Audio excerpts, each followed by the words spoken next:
misérable est une preuve de l'existence de Dieu. Je suis heureux d'être avec vous, un peu fatigué, un peu ému, mais c'est pas grave. Je vais commencer par une prière qui vous semblera étrange, du moins par la personnalité de celui qui l'a composée. Dieu de tous les êtres, tu ne nous as pas donné un cœur pour nous détester et des mains pour nous faire mal. Fais que nous nous aidions mutuellement à supporter le fardeau d'une vie pénible et passagère.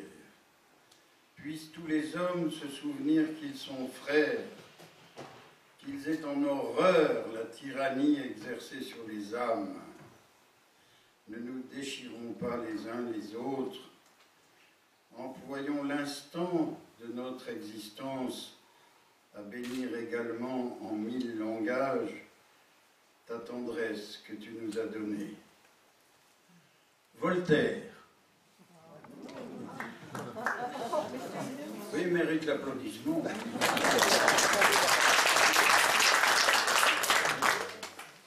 Voilà, donc mon sujet c'est les jeunes et Dieu. J'ai passé toute ma vie au contact des jeunes. Lorsque j'étais jeune, c'était normal. Après, c'était en tant que responsable d'aumônerie, d'étudiants ou de lycée. Donc, ils ont été ma passion, mon bonheur, mon souci.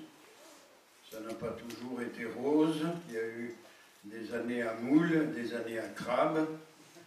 C'était très varié. Les jeunes sont des êtres qui passent leur temps à déstabiliser les adultes et qui les secouent pour savoir ce qu'ils ont dans le ventre. Mais ce fut, je vous dis, mon bonheur.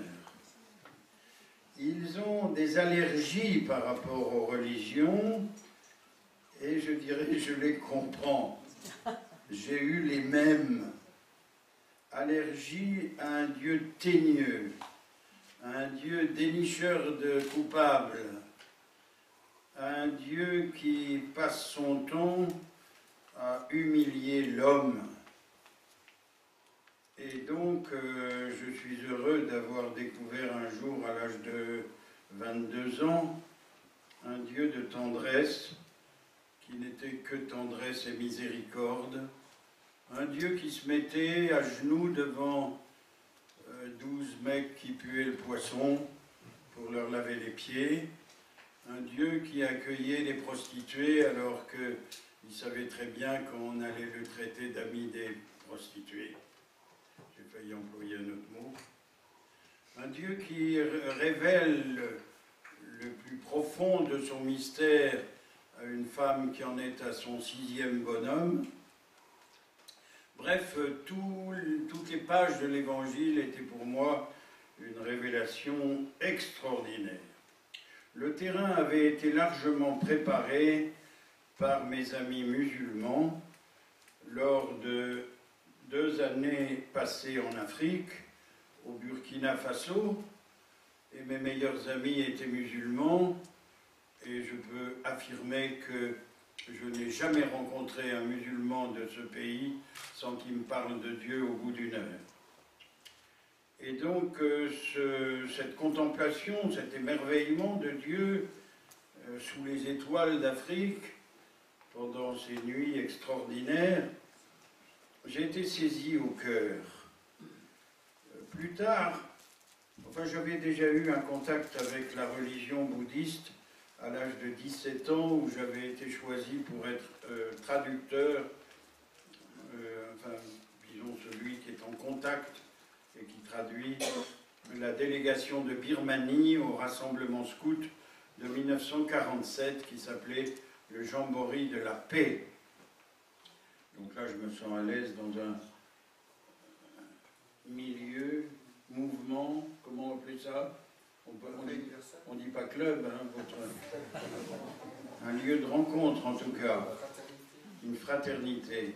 Et donc je me sens bien à l'aise et heureux d'être là. Seulement faites gaffe, quand on m'invite une fois, j'ai envie qu'on me réinvite. Sinon, je me dis, c'est qu'ils n'ont pas été contents. Donc, l'essentiel de ma vie a été le contact avec les jeunes d'une part, et d'autre part le dialogue interreligieux. Parce que j'avais la passion des voyages, et qui dit voyage autour de la planète, dit rencontre avec des êtres qui ont d'autres références spirituelles, d'autres points de repère. Et chose curieuse, c'est peut-être un aspect de mon tempérament qui peut paraître bizarre, la différence me stimulait. J'aime beaucoup le propos de Saint-Exupéry qui dit « ta différence m'augmente ». Donc voilà, quand quelqu'un était différent, mettons mon amitié pour les jeunes filles, c'est parce qu'elles étaient différentes. Et j'apprenais énormément d'elles, c'était pas la même approche du réel, et c'était pour moi fantastique. Bon, tout ce qui est différent m'attire. Peut-être je vais vous trouver trop proche, mon père, mon vénérable. Je le trouve très très sympathique, cet homme. On a tant de choses à nous dire. Je continue. Voilà. Donc dans les grandes chances de ma vie, il y a eu d'écrire et d'être publié et d'entrer dans une association qui s'appelle l'Association des écrivains croyants d'expression française. Et il y avait des bouddhistes, il y avait des protestants, des catholiques, des musulmans, des juifs, il y avait tout, quoi. Il y avait tout. Non, j'exagère, les bouddhistes n'y étaient pas, mais je leur ai reproché. J'étais derrière vous. Ça voilà. Vous étiez sûrement dans mon âme. Mais c'est la première fois qu'on se voit, mais c'est pas la dernière, d'accord? Donc, comment dire, j'ai l'impression qu'entre les jeunes et Dieu, il y a un malentendu. Malentendu de langage. Vous savez, le langage, c'est un piège. Hein? On dit une chose et l'autre en comprend une autre. Il y a une histoire, un film qui est très intéressant, qui s'appelle L'honneur d'un capitaine, où il y a deux soldats qui ont fait un prisonnier. Ils téléphonent avec leur petit portable à leur chef. On a fait 2 prisonniers, qu'est-ce qu'on en fait? Et ils entendent, malheureusement ça a été coupé après, ils n'ont pas pu se faire préciser, mais ils entendent descendez-le. Dans l'esprit du chef, c'était amenez-les plus bas au poste de commandement. Mais eux, ils ont entendu autre chose. Vous devinez quoi? Et je me dis souvent, le langage, c'est un peu ça. Et donc, attention à la manière dont on parle. Et les jeunes n'ont pas le même langage que les adultes. Je me souviens du catéchisme que j'ai reçu, je n'ai rien compris, et rien accueilli, et rien digéré. Dieu, un pur esprit, moi j'en avais rien à cirer d'un pur esprit. Infiniment parfait, etc. Il a créé les humains pour qu'ils soient heureux. Apparemment, il ne l'était pas. Donc son truc était raté, quoi. Franchement, j'ai eu des réticences avec la religion énormes. Donc après, quand j'ai été bouleversé par la rencontre de Philippe Maillard, et que je suis rentré au séminaire, remarquez, le séminaire, pour moi, ça n'a pas été facile, parce que rentrer dans l'église catholique, c'était un machin un peu coincé. Donc je me suis tapé 4 maisons de formation différentes, ce qui était très intéressant parce que ça montrait qu'il y avait plusieurs catholicismes. Il n'y en avait pas qu'un. C'était très différent. Entre la Mission de France et les Dominicains, c'était incroyable. Je changeais d'époque, je changeais de siècle, je changeais presque de civilisation, oui. Donc les jeunes, il y a comme un problème. Cependant, je constate qu'ils ont un besoin formidable de religion. Je repense à ce propos de Saint-Exupéry qui dit « Je connus l'ennui qui est d'être privé de Dieu ». Il y a un film qui m'a beaucoup touché, qui est de Maurice Clavel, qu'il a sorti en 69, dans la foulée de mai 68. Il montre une fontaine qui coule, et puis une main qui vient bloquer le jet de la fontaine. Et il dit, voilà notre âme, elle est fraîche, elle est pure, elle est transparente, et puis voilà ce qu'on en fait depuis des siècles. Et il y a la main donc qui obstrue le bec de la fontaine, et il y a des éclaboussures partout. Et il dit, voilà, notre jeunesse, la violence, la drogue, la colère, les sectes, etc. Notre jeunesse a mal de la poussée de son âme.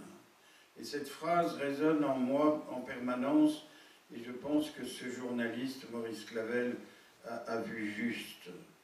Et il y a un complot contre l'âme dans notre civilisation actuelle, dont on peut d'ailleurs découvrir les causes. Les causes, c'est la Révolution française, qui a eu des aspects positifs et des aspects négatifs. C'est-à-dire qu'on a cru que la religion était le danger le plus grand pour l'humanité.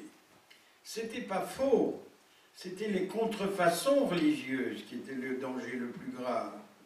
Mais comme disent les Africains, il ne faut pas juger le lion sur ses puces. Bon, alors la jeunesse actuelle, eh ben, ils voient les puces, ils ne voient pas le lion. C'est dommage. Et donc il faut les aider à découvrir que la religion et Dieu, c'est un surcroît de vie, un surcroît d'amour et pas un blocage. Et puis donc il n'y ait plus ce combat absurde entre les traditions religieuses. À mes yeux, à moi qui m'estime catholique, le mot catholique veut dire universel. Je suis content de le signaler à ceux qui ne sauraient pas. Donc ça veut dire qu'il y a plusieurs chemins pour aller vers Dieu. Comme il y a plusieurs chemins pour monter au Mont Blanc. J'ai fait beaucoup d'alpinisme étant jeune, il y avait plusieurs passages possibles. Et donc pourquoi critiquer le passage d'un autre? Je me souviens, dans un voyage aux États-Unis, je me trouvais souvent devant une affiche où il était écrit « God is too big to fit in one religion ». Dieu est trop grand pour être dans une seule religion. Je le pense profondément. Donc, quand je rencontre quelqu'un d'une autre religion, je dis « Mais je veux t'écouter, parle-moi, dis-moi qui est Dieu pour toi, dis-moi qui est l'absolu pour toi. » J'étais 10 fois en Inde, je me suis régalé dans les ashrams, j'ai lu peut-être, je sais pas moi, 50 bouquins écrits par des hindous, comme Vivekananda, qui est vraiment un être extrêmement intéressant, passionnant, amoureux de la vie et de Dieu. Et pour lui, Dieu et la vie, ça ne font qu'un. Donc, cette quête spirituelle a meublé toute mon existence et le désir de partager mon bonheur. Comme je partagerai un disque de Leonard Cohen ou d'autres chanteurs, ou de Mozart, ou de Beethoven. Partager, partager parce qu'on aime. Pas imposer, proposer. J'aime pas le mot convertir. Il y a le mot con dedans. Mais proposer, échanger, témoigner. C'est quoi le témoignage? Moi j'ai envie de dire, c'est le bonheur qui rayonne de notre vie. Quand je vois le vénérable, moi j'ai envie d'étudier le bouddhisme. Je me dis, ça lui a réussi. Oui. Alors je dirais quoi?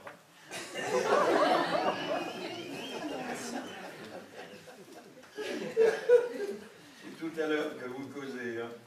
C'est pas sûr.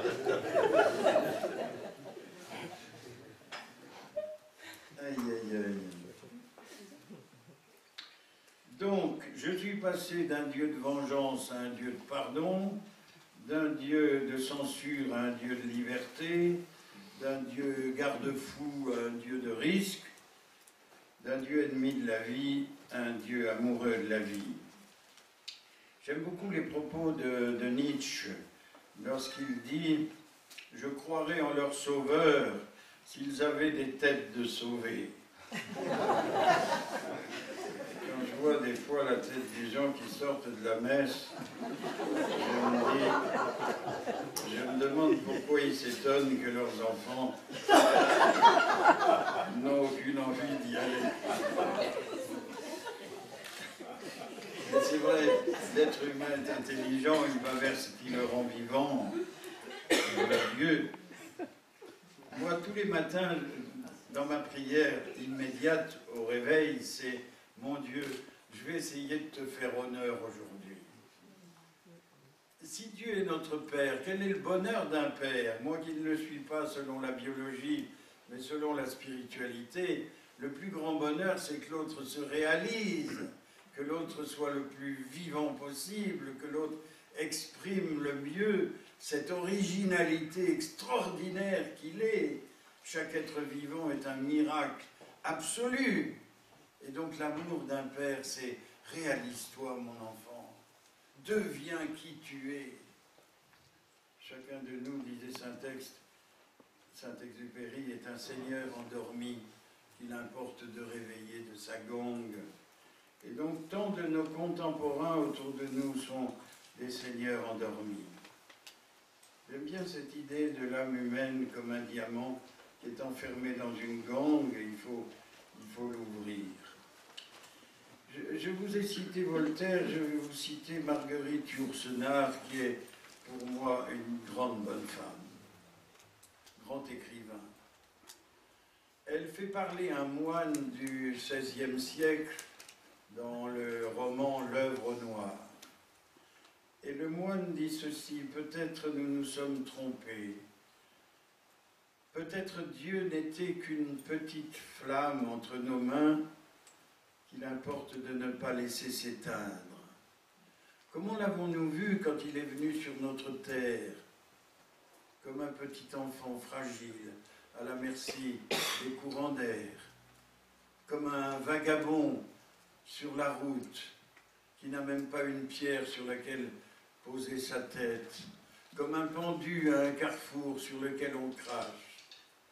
Combien de malheureux, qu'indigne sa toute-puissance, accourraient vers lui si on leur demandait de venir en aide à la faiblesse de Dieu. Vous voyez, ce texte de Marguerite Yourcenar m'a percuté en plein cœur et sans doute peut-être vous aussi vous vous sentez rejoint. Vous me donnez encore combien pour ma première intervention là? Non, parce que j'aime bien le répondant, l'écho, disons, le dialogue, les questions, etc. Hein, je voudrais... Encore 10 minutes, un quart d'heure, ok. Non, c'est vrai que j'ai 1001 choses à vous dire, mais je reviendrai. Oui, je pense que le plus grand cadeau qu'on puisse faire aux jeunes, c'est l'accès à la spiritualité. Je suis dans un pays où la laïcité, ce n'est pas le respect égal pour chacune religion, c'est un pays où c'est silence sur les religions. C'est tabou, c'est vulgaire de parler de l'âme et de Dieu. Donc là, j'ai une révolte intérieure, pensant au nombre incroyable de suicides dont j'ai été témoin. Et je peux dire que ces jeunes qui se sont donné la mort, c'était le manque de Dieu qui a causé cela. Notamment ma première amie, lorsque j'avais 19 ans et qu'elle en avait 16, et qui m'écrivait « Dieu, pour moi, c'est une question de vie ou de mort », et qui s'est donné la mort. Parce que Dieu ne lui avait pas été proposé dans les mots qui auraient convenu à son cœur. Elle m'écrivait un jour « Je ne trouve rien qui soit digne de mon adoration ». Donc, je crois qu'il y a une question là de solidarité avec des êtres qui souffrent et que cette miséricorde est importante. J'ai été très heureux dans mes voyages de mes rencontres avec ceux qui croient autrement, quelle que soit leur religion. Je vais vous donner un exemple, j'en aurai 1000. Je me balade beaucoup en autostop. Là, j'étais en Indonésie, j'arrive dans un village musulman, toutes les femmes sont aux cuisines, tous les enfants récitent le Coran, tous les hommes sont à la mosquée. J'attends la fin de la prière, le maître de la prière vient vers moi. Vous êtes un étranger, donc vous êtes l'ambassadeur de Dieu. Déjà, le choc. C'est pas souvent qu'on m'appelait comme ça. Où souhaitez-vous dormir?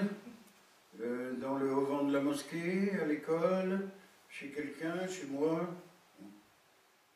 Il fait venir des victuailles, de quoi boire, de quoi manger, bien appréciable quand on voyage comme ça et qu'on a un peu de moyens, extraordinaire. Et après on me dirait, l'islam, ça vaut pas un clou. Non mais enfin, on est sérieux ou pas là? Parce que des gens de Mensi qui accueilleraient un vagabond indonésien en savate pour lui donner tout ce qu'il faut pour se sustenter, j'en connais pas beaucoup.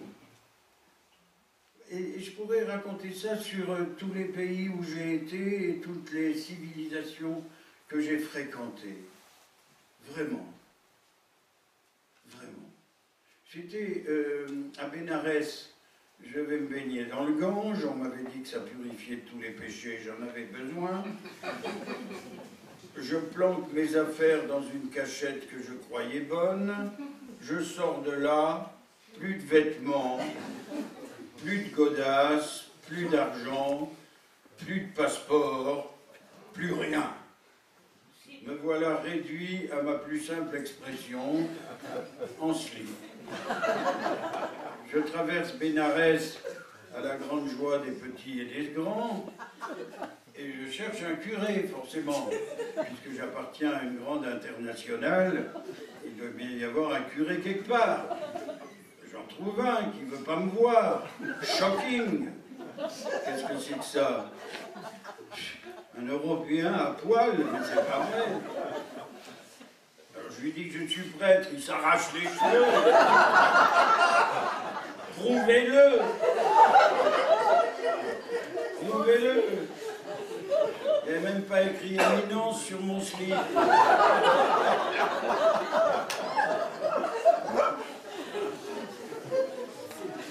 Bon, enfin, finalement, quand même, il m'a ouvert sa porte et il m'a offert un t-shirt et un short, parce que je lui avais lu toutes les prières. Je savais par cœur toutes les prières de la messe en latin. Le latin m'a sauvé. Je souhaite qu'on le garde dans les écoles. Ça m'a sauvé.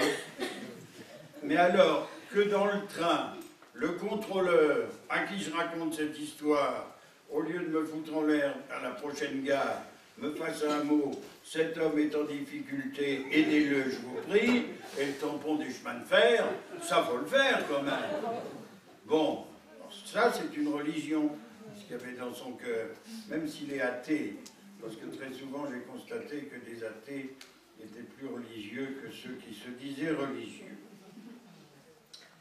Les jeunes sont hypersensibles à quoi? À l'amour, à la justice et à la justesse, à la solidarité, au partage, à la vie, à la joie. Et donc, si on leur donne quelque chose qui ressemble à autre chose que ça, qui ressemble à « tu feras comme ceci, tu feras comme cela », je me rappelle cette jeune fille anorexique à qui je demandais « Tu t'es sentie aimée quand tu étais petite ?» « Oh oui, à en crever !» Il y a un amour qui vous étouffe.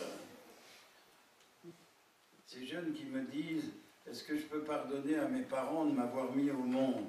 Ça veut dire quoi, ça? Ça veut dire qu'on leur a pas donné le mode d'emploi.